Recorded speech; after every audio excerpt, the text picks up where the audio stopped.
Greetings, everybody, and thank you for joining us today. Please note that this event is being recorded and will be available on social media. Please remain muted during the entire event. At this time, I ask you to turn off your video to maximize the quality of the recording. Only the readers and hosts will have video on. To maximize your viewing, click on Speaker View at the top right-hand corner. Benvenuti a tutti. Si noti che questo evento verrà registrato e sarà disponibile sui social media. Si prega dunque di rimanere in modalità silenziosa per tutta la durata dell'evento. In questo momento vi chiediamo di spegnere il vostro video per massimizzare la qualità della registrazione. Solo i lettori e gli host avranno il video attivo. Per massimizzare la visualizzazione potete cliccare su Speaker View in alto a destra. Grazie.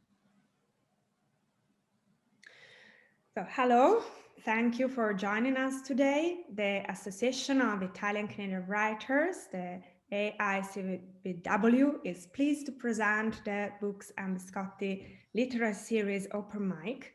My name is Annalisa Panati, and I'm pleased to co-host March Zoom Books and Biscotti with Maria Pia Spadafora and technical host Alicia Canton. If you missed the event held in September, October, November, January, or February, you can watch them on the YouTube at AICW Canada. I recognize that we're all on different territories at this time, but I wanted to take a moment to acknowledge that I am located on unceded Indigenous land. Geoghegan, Montreal is historically known as gathering place for many First Nations, and the Association of Italian Canadian Writers acknowledge them and other nations who care for the land across our country, recorded and unrecorded, and we pay our respect to Canada First storytellers.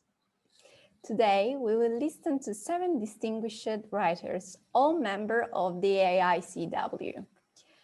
Liana Cusmano, Terri Favro, Carmelo Militano, Bianca Lakoseljac, Rosanna Micelotta Battigelli, Nino Famà e Pier Piccolo. A reminder to please remain muted during the entire event and to turn off your video. Vi ricordiamo di rimanere in modalità silenziosa per tutta la durata dell'evento e di spegnere il vostro video. Very well, so we begin our session with Liana Cusmano, who is joining us from Montreal. Please, Liana. Hi, everyone. It's a pleasure to be here with all of these distinguished writers, and I want to thank the hosts and the organizers for making this event possible. I am also on unceded Indigenous lands in Geoghegan, Montreal. I want to acknowledge the gathering place and the lands that hold us, and I'd like to thank the Canada Council and the Writers Union of Canada as well. I'm going to read a couple of things. I'll start with an excerpt from a longer piece. It's called The Various Stages of Disbelief, Surviving Lockdown as an Introvert Without Completely Losing Your Mind. And I'll read a portion of that for you right now. 1. Denial. Tell yourself that as an introvert, the countless recess periods spent scribbling down childish poems alone in a corner have primed you for this absence of human contact. The poor social skills that kept you from making very many friends in high school are the same ones that will help you enjoy a forced embargo on interpersonal interactions. This won't be so bad. The government is overreacting. Your family is overreacting. You're a little worried that caught between the 4 walls of your apartment, where you live alone, obviously, is the perfect breeding ground for memories and ruminations of past professional failures, unrealistic creative projects, and recently ended love affairs. But you can handle this. It would be an introvert's failure on your part if you failed to handle this. You are going to thrive in this lockdown.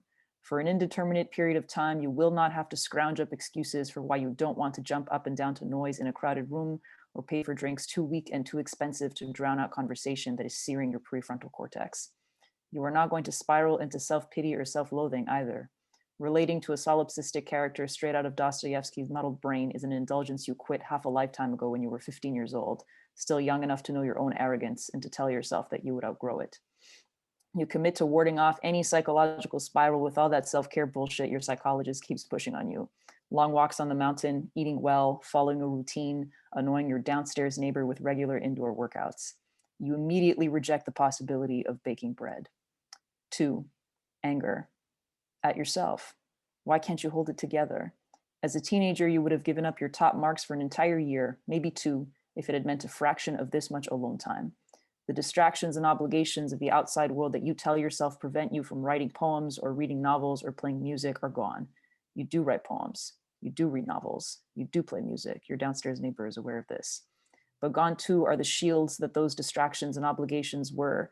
Gone are the bulwarks against your own highlight reel of most embarrassing moments, your own litany of all the tasks you still haven't accomplished, your own internal running commentary about how you are not doing enough, not working enough, not being enough.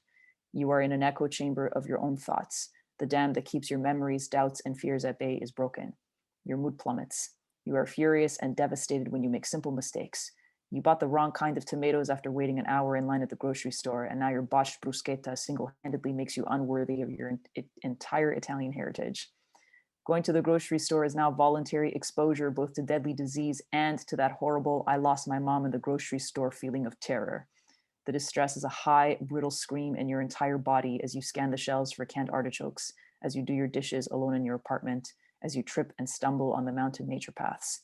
Your psychologist reminds you of best friend voice, talking to yourself the way you would a best friend who was in your shoes, and you are angry that you are stuck with yourself as your own best friend. Your mom is on the other end of the line. You talk often, but that lost feeling is still there. Your poems don't make any sense. Thank you. Thank you, Liana. That was beautiful. So our next reader is Terri Favro, who joined us from Toronto, I believe. You're right. Hello, everyone from Dish with One Spoon territory of the Great Lakes. I'm going to do a quick reading from a book that's coming out next year called called The Sister Sputnik, which is a sequel to my novel, Sputnik's Children. What are you drawing now? Asks Antoinette as Hot Lips patches me up. The Colosseum, I answer, opening my sketchbook.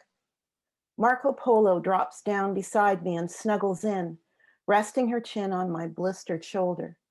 I flinch, but don't shrug her off. A young sex worker arrested by the junksters along with her date. She has better survival skills than the other passengers, but craves attention from older women like me. Ever the teacher, Katerina once quietly confided in me that she thinks Marco Polo might have attention deficit disorder. Show me the story of the known world, Stan, Marco Polo begs. I open the sketchbook to the first page. The arrival of Columbus. Marco Polo has seen these pages many times, but never gets tired of looking at them. Columbus's real name is Nancy Santangelo, a 22-year-old early childhood educator and the first passenger to be transplanted from Old Toronto to New Rome by a heavily armed brigade of junksters. In my drawings, she stands bravely on the edge of the cliff overlooking this very beach, gazing out at Lake Ontario. Her long cotton dress billows in the wind, a shawl wrapped around her shoulders. She's dressed very much like me because both of us have ancestors who left Italy in the 1920s during the rise of Mussolini. After her capture, 2 junksters held Nancy down and stripped off her clothing. She was terrified that she was about to be raped, but instead, they gave her a dress, shawl, lace-up boots, and an instructional brochure, and left her alone on the cobble beach along the southern edge of the Leslie Street Spit. She slept in the open on the hard ground for 3 days until the arrival of Caruso, an opera student at the Royal Conservatory of Music.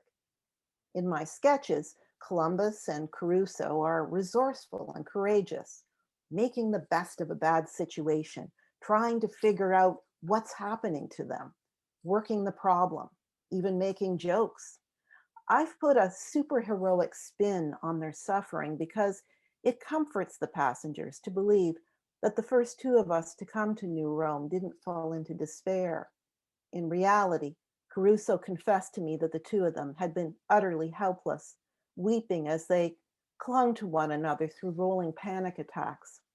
Neither of us had so much as been camping before, explained Columbus. We didn't even know how to start a fire. In the days following Columbus's and Caruso's arrival, the Junksters brought wave after wave of passengers to New Rome.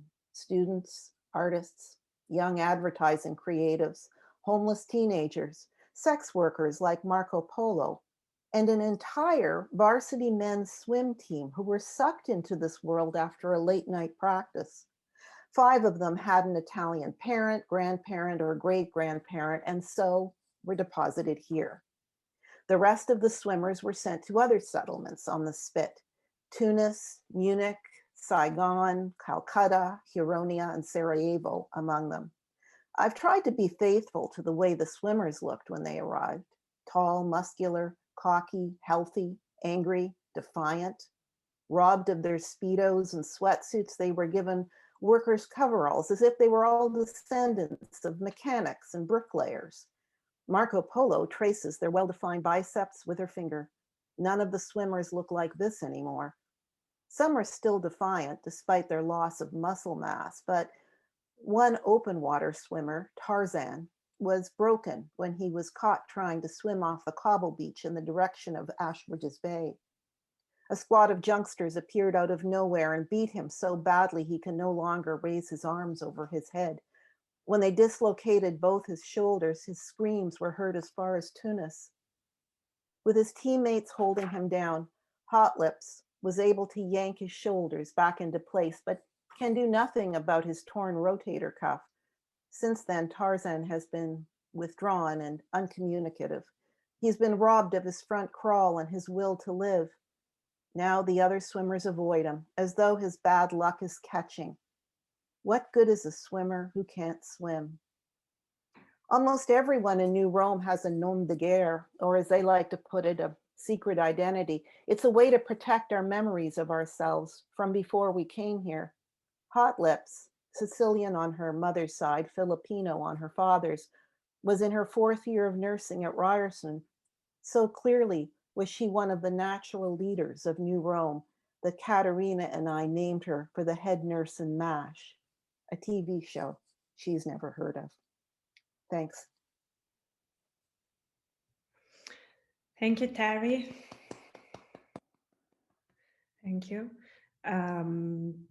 Let me remind everyone that you're very welcome to write your comments about what the readers read in the chat, or also questions.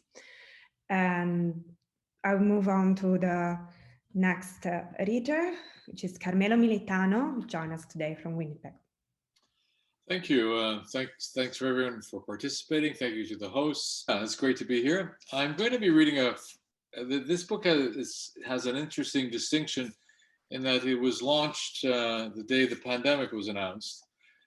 Therefore, it sank like a rock, and because of course everyone was preoccupied. March 12th on the 19th. The other thing that's interesting about this book is the book was launched on my birthday, so this thing is going to be stuck with my brain forever as being the day of the pandemic, the day of my birthday, which is sort of an unusual distinction and association with books. The book I'm going to tell you is just so you understand what I'm doing. It's obviously based on a real person. It's based on the life and art of Amedeo Modigliani, the Italian expressionist painter. The thing that makes it different is that was the treatment of it, of Amedeo's work and life. So it's a combination of prose, poetry in itself, nonfiction. I wrote about my journey towards Amedeo. I went to Livorno and kind of wandered around and all that sort of thing. And clearly, if you're going to talk about someone that's alive, you have to talk about real things in their lives. So it's also a bit of a biography. So it's all those things. It's kind of a hybrid book. And I also talk about paintings. So what I'm going to do today very quickly is I'm going to read to you a poem that's based on a very famous painting of his, but its origins are a bit mysterious. So of course, mystery is like meat and drink to a writer, isn't it? So I'm going to read that, and then I'm going to read the prose that follows it about the painting. So let me I had this bookmark, but now for some reason, here we go. So this is the painting is called The Standing Nude, and it's based on and the mystery behind it is we know something about the model. Her name was Elvira Lakoseljac, and she was Lakoseljac because of her last name, which was, I can't even pronounce it. It was this odd Spanish Basque name. Mm-hmm. Let's just say she was Elvira, and nobody knows when it was painted. And in fact, what's odd about her is that she ended up being shot as a German spy. So that's another interesting mystery about her. So anyway, but Modigliani met her. She was Modigliani's model, and they were madly in love with each other. And then she disappeared. And then he later finds out she had died, and nobody really knows how he ended up painting this painting. So I imagined it that he meets her in Paris in 1914, where he was living, and where she actually ran away to. So here we go. Modigliani, Standing Nude. Modigliani feels his blood surge towards her. Her beautiful shape always creates a gasp in his mind. He translates and draws her narrow from shoulders to her waist. One quick turn of the wrist, the line flares and is now a curved, sensual hip.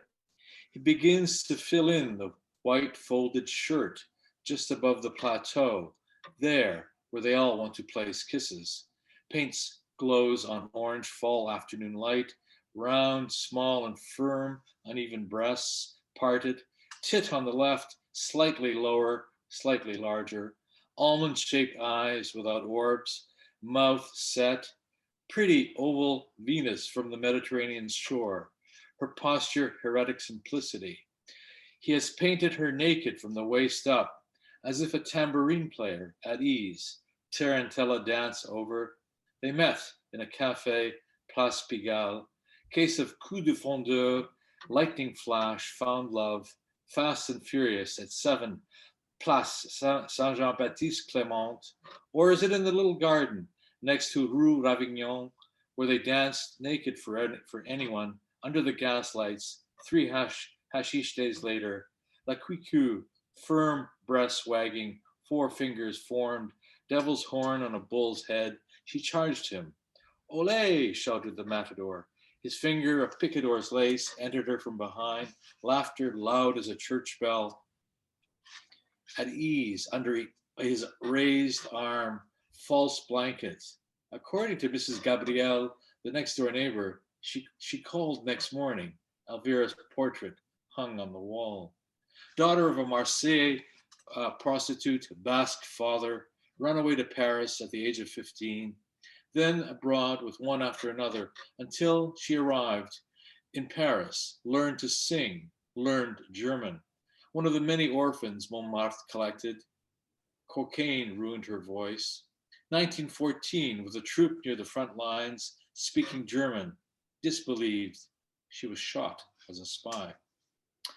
Okay, so that's the poem. Now then I imagined before she ran away, Modigliani was very famous for, he was the great bather of Montparnasse. He had this eccentric thing where he always took a bath right after having a painting. And so I tried to figure out their relationship, and I imagined this scene where she walks in on him having a bath. And so here we go. I won't waste any more time on that. She waits in a small cafe not far from his studio. She knows he paints until the late afternoon, takes small sips from short-stemmed demi-tasse rimmed with thin gold band after each brush stroke. She remembers how it caught the light whenever he raised it to his lips, how he looked at her, paused, looked again to be certain. They both sat in front of the open window. It was a May morning, sunlight white as silver, drunk, covered in sweat, when he finally smiled and put his brushes down. Today, she remembers the lovemaking was never the same, sometimes gentle, the ground around them breaking into murmurs, arms and legs wrapped around each other in the shape of a half-formed cocoon. Or he poured into her, gripped her breast like a drowning man, mounted, pushed into her in a furious rage, ending in delirium. She knows he is now preparing his bath, session over, recognizes the Italian woman who just left his studio, Picasso's former lover and model. She walks past in a blue skirt, white shirt puffed at the shoulders, wide white hat with a blue band, face tired. She wants to see him before the theatrical troupe she joined goes to the front, perform before the cold winter arrives. The war was supposed to be over soon. The summer weather continues hot into the fall. Today it is especially hot, the end of September. The heat lingers in the stairwell. She can feel it as she climbs the 2 flights of stairs to his studio. Her armpits are damp, her soft middle damp and moist with anticipation and desire. She does not know why. It is natural for her to leave all her lovers. She knocks, turns the long door handle, enters the room. The first thing she sees is his small white back. It leans against the curved end of a gray zinc tub. She shuts the door behind her gently, turns the small lock, and imagines for a brief moment both his fingers knotted on her nipple. They stare at each other like uncertain chess players. She takes in the odors of the room, sardines, tobacco smoke, mold, decayed wood, scented orange soap, varnish, oil paint. He turns away, continues to bathe.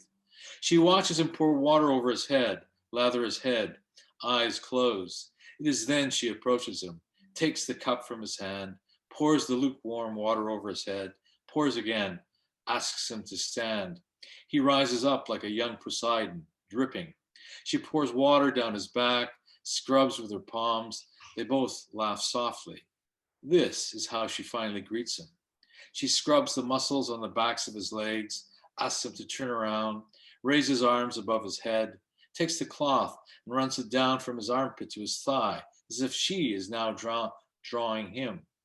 Then the other side, soaps his stomach, pubic hair, pours water, watches it run through the small trough on each side of his cock, soaps his testicles, moves her hand back and forth over the head. It stirs in her hand like a small, delicate sea creature. She smiles, leans forward, kisses the tip, looks up to see what effect this has on him. He draws a thin, soapy mustache on her smiling upper lip. Finished, she steps back and waits for him. He steps out of the tub towards her, kisses her forehead, nose, ears, moves his tongue across her lips.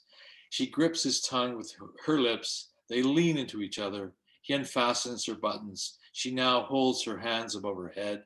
Her breasts spill out in one quick, liberated movement, hungry to be themselves.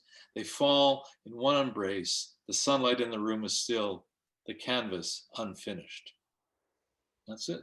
Thank you. Thank you. It was interesting angle about Modigliani, one of my favorite painters. Is that sorry? Modigliani is one of my favorite painters. Right? Well, here, this is there. There he is on the cover. That's yes. So thank you again. And next speaker, next reader is Bianca Lakoseljac.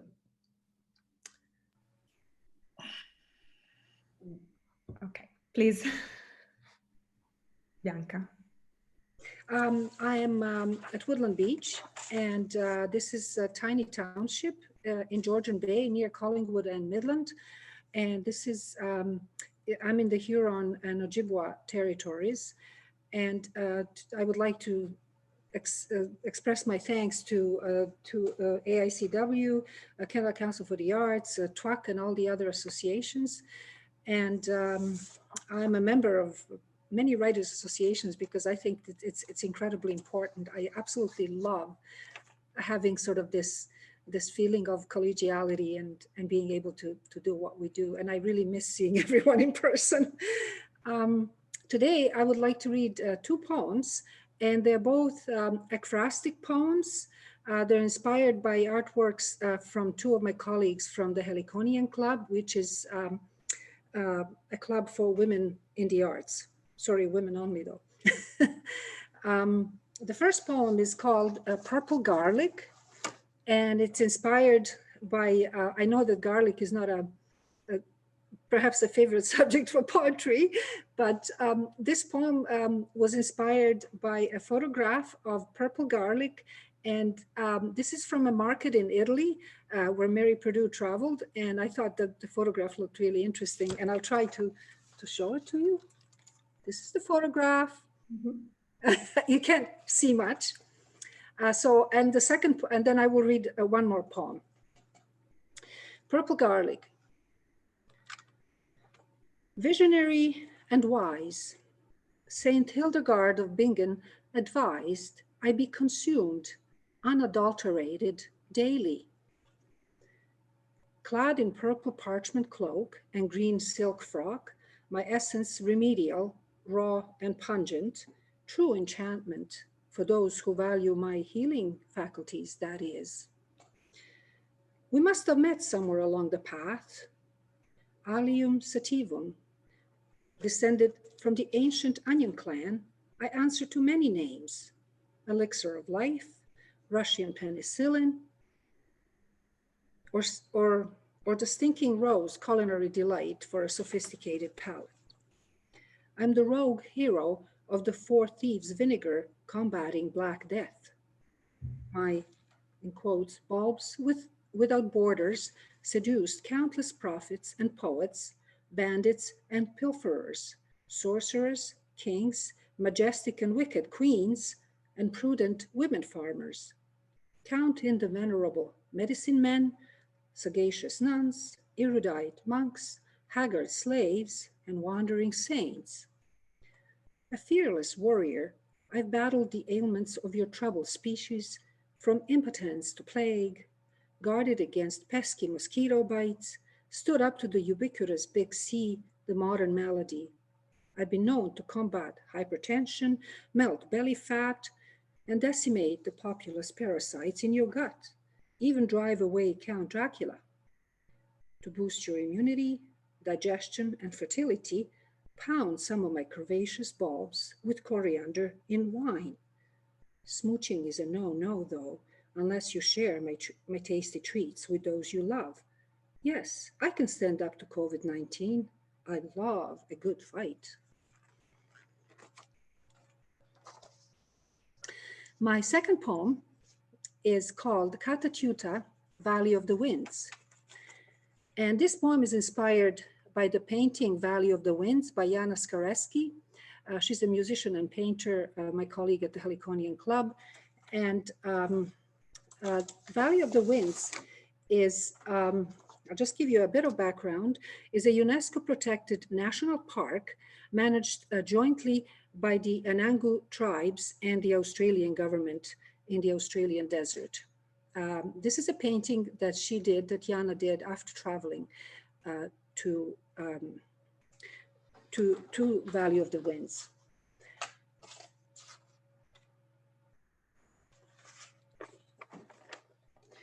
I will show you the photograph. Oh, actually, this is the photograph of her painting. I don't know if you can see much.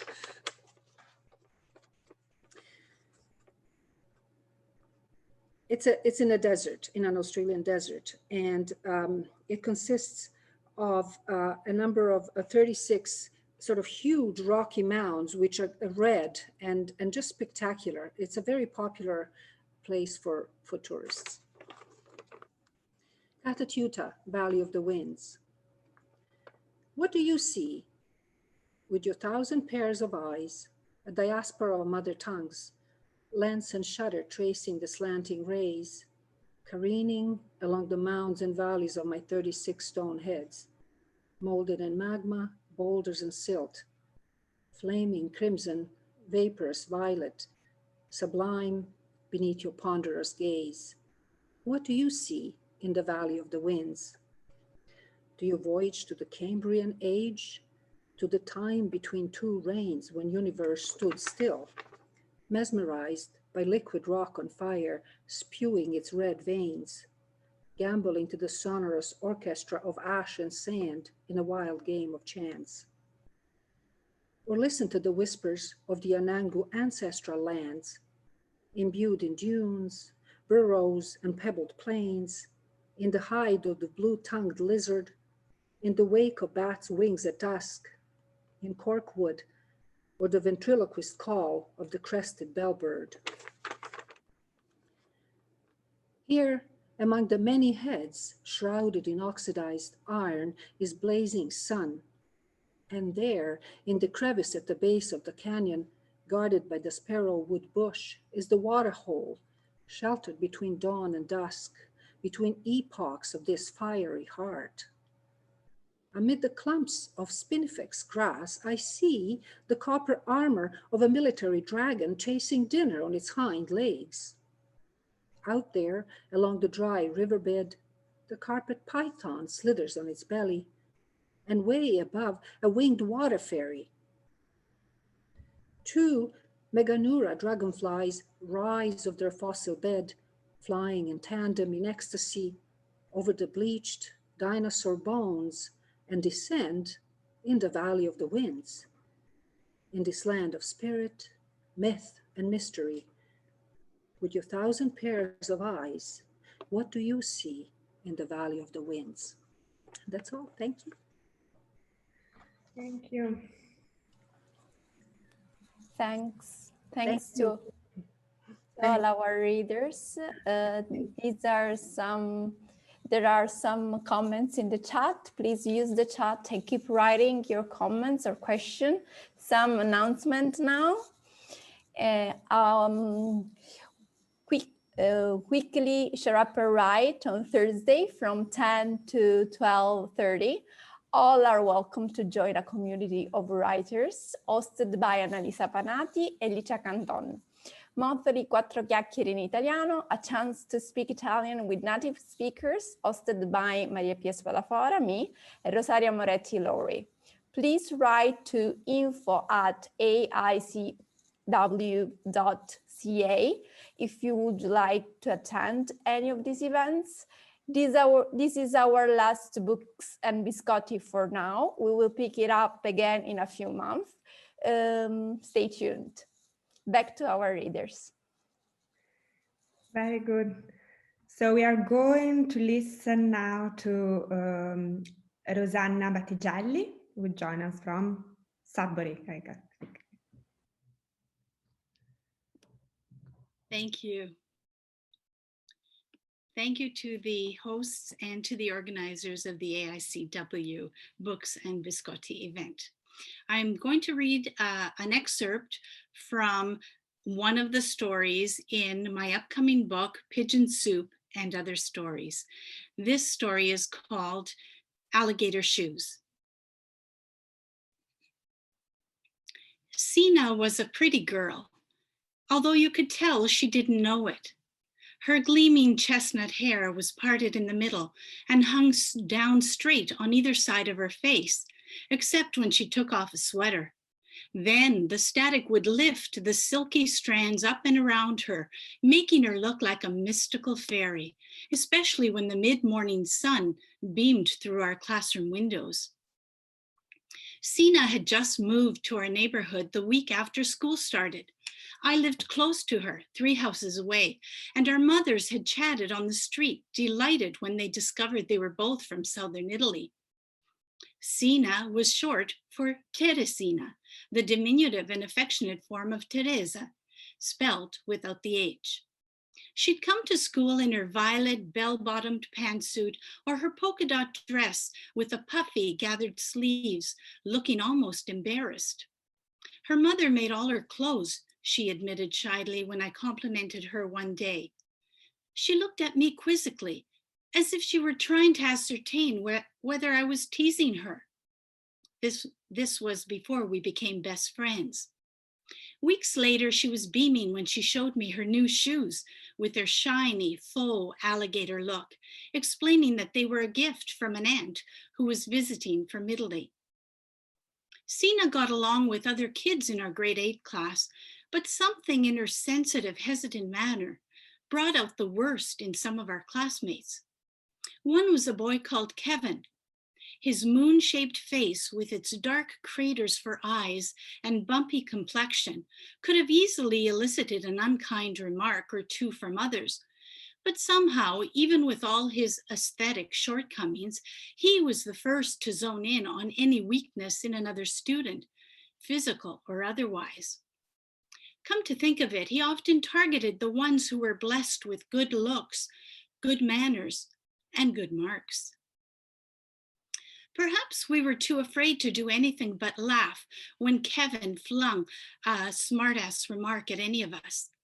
Afraid that maybe he'd shove his platter of a face next to ours, skim us with a sandpaper cheek, and stare us down with his sunken eyes like hardened slag.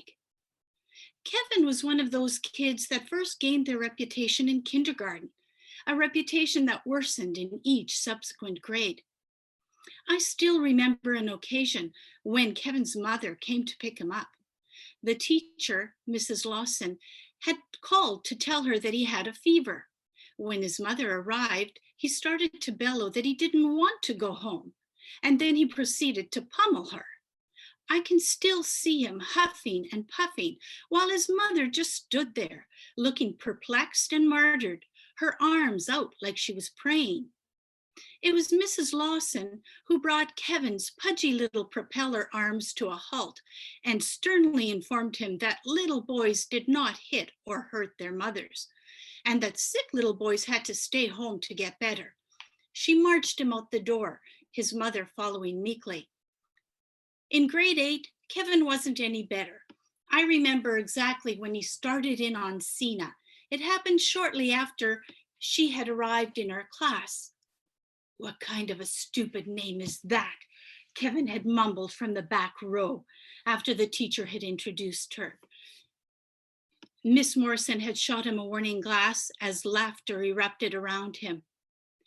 In the weeks and months that followed, it became more and more apparent that Kevin was trying to get some kind of a reaction from Sina.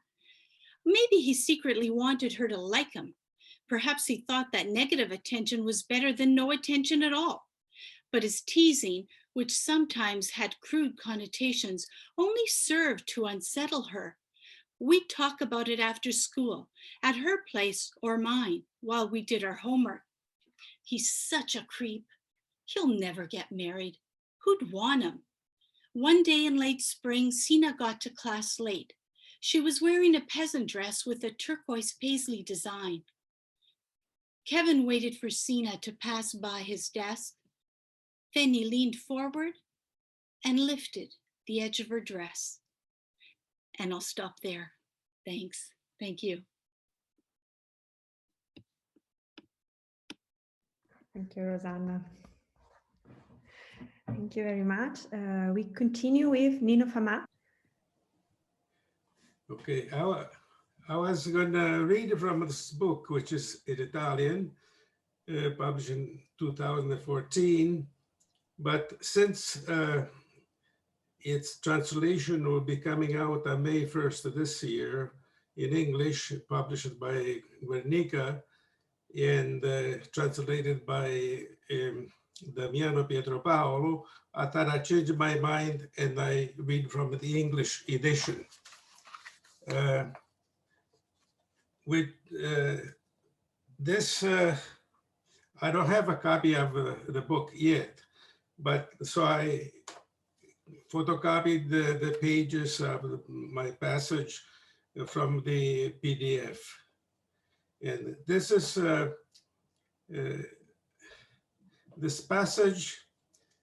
Stefano, a young seminarian close to taking the vows for the priesthood, goes to his superior to talk about the fact that he has fallen madly in love with a young lady. It's not a book about religion. So I read from these pages. Meanwhile, Stefano's weekends at home were more and more frequent, and with each new visit, his feelings for the girls intensified. He was so infatuated that he could not expel the image of Milena from his mind. How is it possible, he thought, that a feeling so sincere, so natural, could break a divine law? If Christ had become man, had he not done so to understand the needs and problems of mankind? He went to seek Father Adelmo's advice in the hope that he might help him resolve his dilemma. The Reverend had always been open-minded and in his singular human understanding of the relationship between spiritual life and human nature. He had recently celebrated his birthday, half a century of life on this earth. His hair was still thick, though totally gray. He was short in stature, with a prominent belly, a face as round as a full moon, and walked with a slightly arched posture that made him look much older than he actually was. Father Adelmo had mastered the art of listening patiently to the problems of others and always offered good counsel without ever embarrassing anyone. Fearful, hesitant, Stefano entered the room. Father Adelmo was sitting on his desk. He got up, offered the young man a chair, and moved another one close to him. To what do I owe the honor of your surprise visit? To some bad dream? The teacher asked jokingly. A real nightmare, the young man said. But unfortunately, it's not something that happened in a dream. Father Adelmo straightened his back. In looking directly in Stefano's eyes, he could see the anguish painted on the young man's face. I'm here to listen, son. Stefano lowered his head, mortified. He could not look his superior in the eye. Son, do not be afraid. You know I will only try to help you. Father, my mind is in chaos. My son, in life, at one time or another, we all have to cross treacherous forests and walk in dark paths. But we also know that they are temporary things, and that sooner or later, the light of the Lord will shine again. I hope so, Father. What do you mean you hope? We who believe in God know that it is so. You're right, Father. But lately, I don't know what's happening to me. Explain yourself. Tell me, do you have doubts? I met a girl who turned my life upside down. Listen to me, son. These temptations are meant to stir up our resolve, our commitment, as if God puts us to the test. But for me, everything has changed, Father. I am no longer the same as before. Weakness of the flesh, but you will see that everything will pass. My fear is just that. In my soul, I don't want it to pass. Son, are you aware that your words are an affront to our faith, to God? My deepest desire is to follow the path of the faith, but without having to give up my love for that girl. Are we or are we not rational beings? Let's not get lost in meaningless arguments. We are well acquainted with the gospel of and the precepts of and the directives of the Holy Catholic Church. Think about it. Let a little time go by. You will see that everything will work out by itself. I'll follow your advice, but I do not believe that the solution can be easy when you have to choose between love of a God and passion for a woman with whom you are in love. Think it over, son. I will always be here for you, should you need me. Father Adelmo had been compassionate and tolerant, having long ago understood that those who take on a spiritual mission continue to be human with all their passions and their anxieties. Thank you.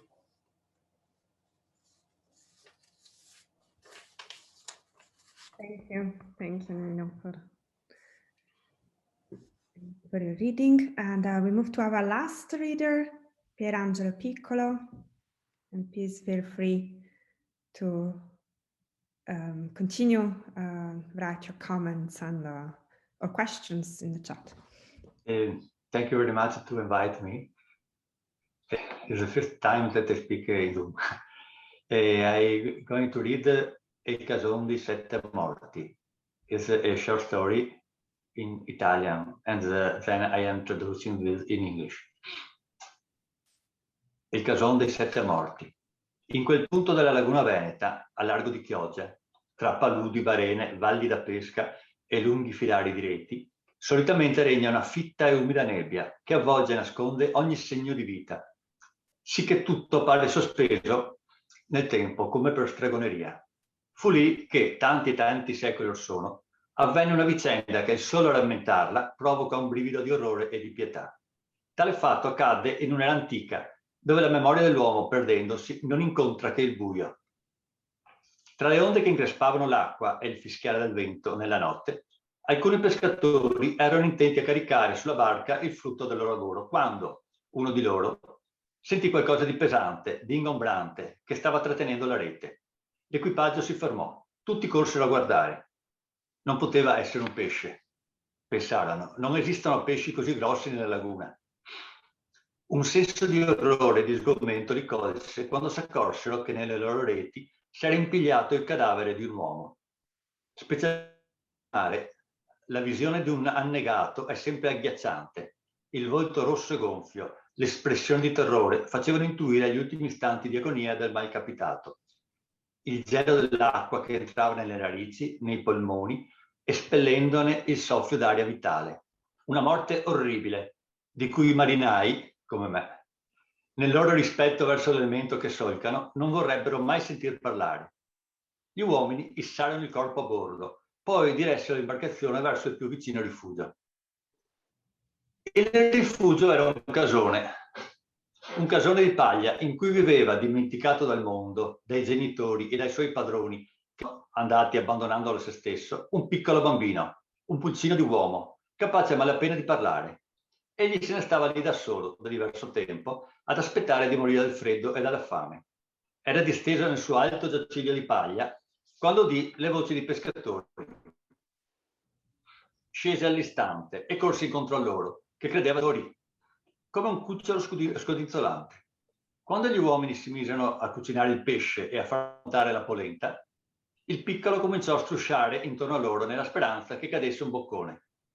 I grandi però rimasero imperterriti.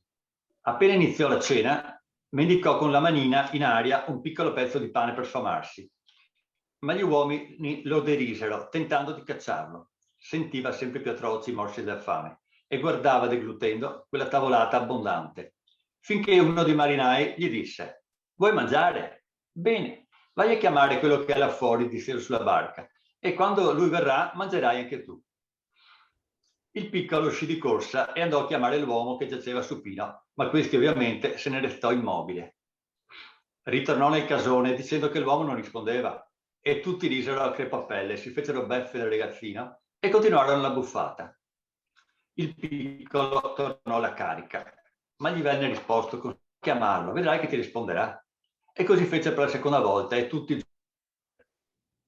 Allo stremo delle forze il piccolo ci provò, tra le risa divertite dei grandi, per la terza volta. E fu allora che il bambino rientrò nel casone urlando: «E stavolta mi ha ascoltato, sta arrivando, mi date da mangiare».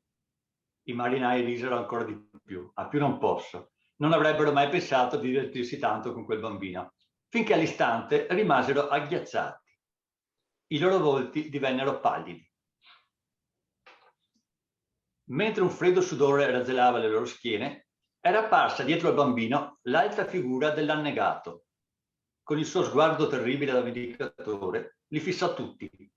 Poi puntò l'indice verso ognuno di loro. I 7 pescatori, uno alla volta, si tramutarono in pietra, come di pietra erano i loro cuori. Ancora oggi ci sono 7 statue di pietra al casone del largo di Chioggia. La leggenda indica in quell'uomo annegato San Teodoro, è il Todaro, l'antico patrono di Venezia. Quel casone è ancora lì, in mezzo alla laguna, dentro 7 statue di pietra, ad eterno monito per le genti venete, ma per l'umanità, di non tralasciare mai pietà e misericordia verso le creature piccole, deboli e indifese. Ancora oggi i giornalisti che sono stati in tutte le orribili guerre che opprimono l'umanità giurano per visto stranissime figure di soldati, di uomini intenti a sparare verso i civili e forse verso i bambini, in paesi lontani, come in Siria, in Iran, in Kurdistan, in Nigeria e in altri poveri paesi vittime di terroristi e di assassini, trasformate in terrificanti statue di pietra. Questo mi ha fatto rimanere ghiacciato, perché sono certo che El Todaro, nella sua giustizia, e continua ad agire.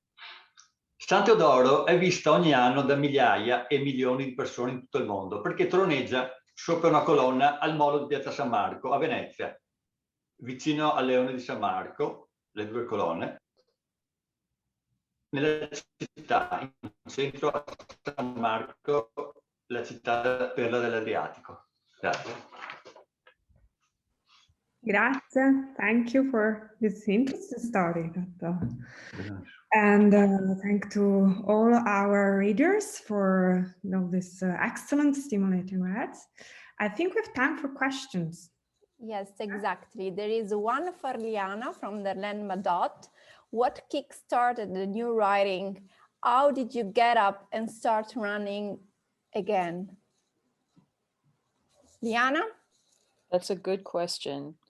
I think the thing that got me the most was that eventually everything that I wanted to say outweighed the blockage that kept me from saying it. So everything just accumulated and enough time went by. That piece that I read actually is entirely based on the first stage of lockdown, so an entire year ago, and it took this long to sort of process that and write it, going into a second stage and thinking that there might even be a third stage somewhere in the future. I think it was just time more than anything. Thanks, Darlene, for that question. Yes, it will take time to process just what happened to us. Yes, that's right. Exactly. Thank you. There is another question from Darlene Madot to Rosanna Battigelli. Does this story have its germination in your teaching experience? Rosanna? Thank you. Well, having taught for many, many years, of course, I came across situations where there was bullying or unkindness, and as a teacher, you try to encourage children to get along and to resolve their issues and differences. But I think everybody has a recollection of somebody in their life who maybe was unkind during their school years, or who teased who teased somebody else. I remember people in my elementary school teasing some of us Italians, for example. So, I just thought that I would create a story that reflected, the victim and, the bully. And yeah, so that was just one of my teaching related stories. Thanks, Rosanna. I think we have no question for this evening. Okay, then I'm going to thank you anyone for joining us today. Thanks to our technical hosts, Ligia Candon and Lidia De Santis. This free event on Zoom was brought to you by the Association of Italian Canadian Writers, which is run by a group of volunteers. We welcome donation at any time. Please go to AICW.ca to donate and to find out more about our activities. And I'm going to turn off very quickly to Annalisa. Beh, io ringrazio di nuovo tutti i nostri lettori e tutti voi per essere stati con noi e buona serata a chi ci segue, a chi è venuto dal Canada, che si è connesso al Canada, e buonanotte per chi si è connesso dall'Europa, dall'Italia.